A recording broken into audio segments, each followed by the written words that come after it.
दिसंबर का महीना चल रहा था। लीलावती और उसकी बहू शिवांगी ने गर्म कपड़े पहने हुए थे। वह सोफे पर बैठकर चाय पी रहे थे कि तभी वहां नताशा छोटे और हॉट कपड़े पहनकर उनके सामने आती है। उसे देखते ही शिवांगी के मुंह से चाय बाहर निकल आती है और वह कहती है, अरे नताशा, ये तुमने क्या पहना है? जरा माहौल तो देखो, कितना ठंडा है। इतनी सर्दी में तुम ऐसे छोटे छोटे कपड़े पहनकर बाहर जाती हो, क्या तुम्हें ठंड नहीं लगती?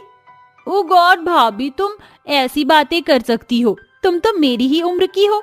मुझे तो लगता है तुम्हारे अंदर की हॉटनेस बिल्कुल खत्म हो गई है। मुझे देखकर भी तुम हॉट नहीं हो पाती। तुम्हें भी ऐसे ही कपड़े पहनने चाहिए। अरे नताशा, अगर इतने छोटे कपड़े पहनोगी तो सर्दी लग जाएगी, बीमार पड़ जाओगी और फिर तू कहीं बाहर घूमने भी नहीं जा पाएगी। इसलिए जा और जाकर कुछ गर्म कपड़े पहन ले। अब आप लोगों को कौन बताए कि ऐसे ही कपड़े तो माहौल को गर्म बनाते हैं। वैसे मुझे बहुत देर हो रही है, मैं जा रही हूँ। नताशा जैसे ही घर के बाहर निकलती है, घर के बाहर उसका बॉयफ्रेंड विनय बाइक लेकर उसके पास आ जाता है। विनय उसे देखते ही खुशी से कहता है, ओए होए, कोई एसी चलाओ, बहुत गर्मी है यहाँ। ओहो, तुम भी ना, चलो अब पार्टी में चलते हैं। नताशा की फ्रेंड शिल्पा की शादी से पहले बैचलर पार्टी होती है। शिल्पा ठंड से कपकपा रही होती है और उसने गर्म गर्म कपड़े पहने होते हैं। जैसे ही वह नताशा को देखती है, उसके होश उड़ जाते हैं। क्यों शिल्पा, उड़ा दिए ना मैंने तेरे होश? अरे हाँ हाँ, क्यों नहीं, आज तो तू बिल्कुल कहर उठा रही है। देख, अगर तू इतने छोटे कपड़े पहनेगी तो बीमार पड़ सकती है, इसलिए समझदारी यही थी कि तू गर्म कपड़े पहन कर आती। ये ले, मेरा शॉल ओढ़ ले। इस सर्दी में क्या तुझे लगता है कि मैं तेरा ये शॉल ओढ़ लूंगी? तू पागल है? आज तेरी शादी से पहले बैचलर पार्टी है। चलना यार, थोड़ा सा एंजॉय करते हैं, थोड़ा सा डांस करते हैं। ओहो, तू भी पूरी आफत है। चल चलकर थोड़ा डांस कर लेते हैं, शायद इसी बहाने मेरे शरीर में थोड़ी सी गर्मी आ जाए। शिल्पा और नताशा दोनों डांस करने लगते हैं। क्लब के अंदर सभी लड़कियां और लड़के नताशा को घूर घूर कर देखने लगते हैं। अरे यार, ये सभी लोग तुझे क्यों घूर कर देख रहे हैं? ओहो, ये तो मेरी हॉटनेस का कमाल है। तू भी किन बातों पर ध्यान दे रही है? इन सब बातों को छोड़ और अपनी बैचलर पार्टी को एंजॉय कर। नताशा ऐसा कहकर शिल्पा के साथ पूरी रात एंजॉय करती है। आधी रात के समय जब नताशा अपने घर वापस लौट रही होती है तो रास्ते में उसे बहुत तेज ठंडी ठंडी हवाएं चलने लगती हैं। नताशा कार अंदर से बाहर निकलती है और ठंडी हवाओं का मजा लेने लगती है। जब वह नशे की हालत में घर पहुंचती है तो लीलावती उसकी हालत देखकर हैरान रह जाती है। हे भगवान, ये लड़की कभी नहीं सुधरेगी। अब मुझे इसकी शादी करवा देनी चाहिए। क्या पता शादी के बाद सब कुछ ठीक हो जाए। लीलावती नताशा को उसके कमरे में ले जाती है और उसकी सैंडल उतारकर उसे बिस्तर पर लिटा देती है, जिसके बाद वो उसको एक रजाई भी उड़ा देती है। अगले दिन जैसे ही सवेरा होता है, लीलावती नताशा को कई सारे लड़कों की फोटो दिखाती है।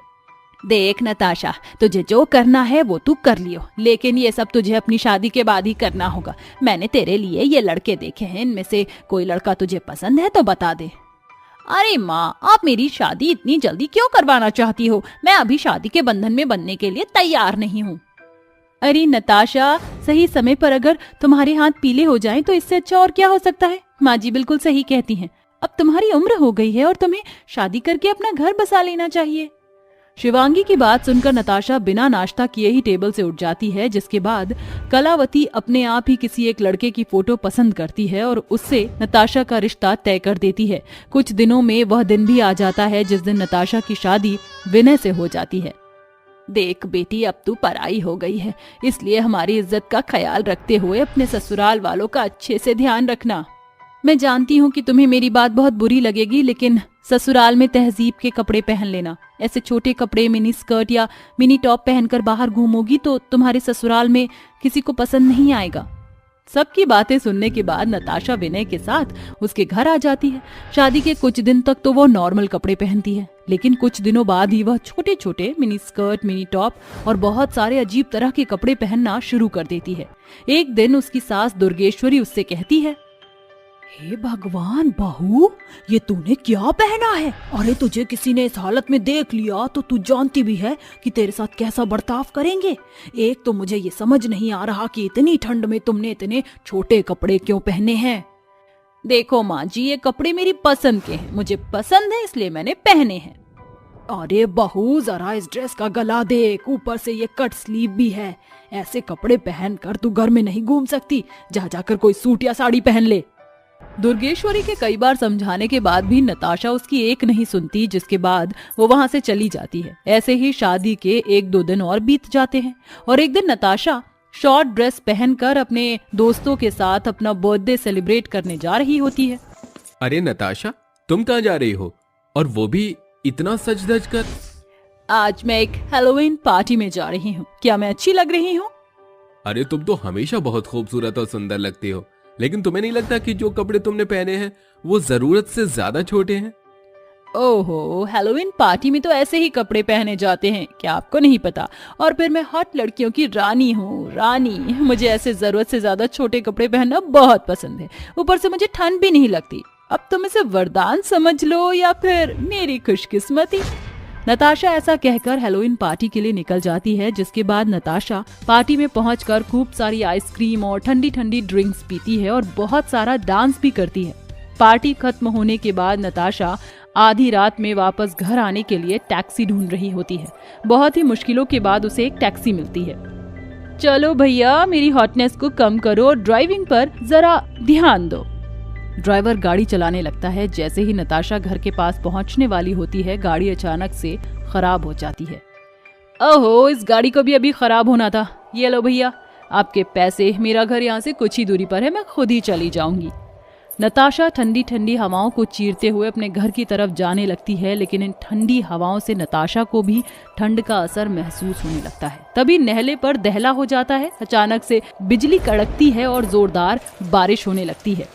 दिसंबर के महीने में ये ठंडी ठंडी बारिश और ठंडी ठंडी हवाएं बेचारी नताशा का बहुत बुरा हाल कर देती हैं। घर तक पहुंचते हुए वो बुरी तरह कपकपाने लगती है। देखते ही देखते वो बेहोश हो जाती है। उसी दिन उसकी भाभी शिवांगी भी उससे मिलने उसके घर आई होती हैं। माँ जी, आप डॉक्टर को बुला लीजिए, मैं नताशा को कमरे में लेकर जाती हूँ और उसके ये गीले कपड़े बदल देती हूँ।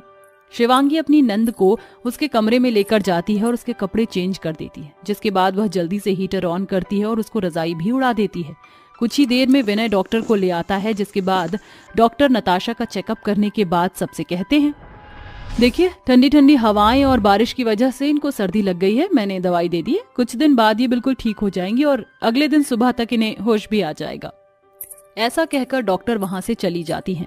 अगले दिन जैसे ही नताशा को होश आ जाता है, उसकी भाभी शिवांगी उसके पास बैठी होती हैं और विनय उससे कहता है, तुम्हें अपनी जरा भी परवाह है? अगर थोड़ी और देर हो जाती तो पता नहीं तुम्हारा क्या हाल होता। आप बिल्कुल सही कहते हो। पहली बार मुझे सर्दी का एहसास हुआ है। आज के बाद मैं ऐसे कपड़े कभी नहीं पहनूंगी। मुझे मेरी गलती का पछतावा है। नताशा उस दिन से फुल स्लीव और गर्म कपड़े पहनने लगती है, जिसके बाद वह समझ जाती है कि छोटे और बड़े कपड़े हमेशा सीजन के हिसाब से ही पहनने चाहिए।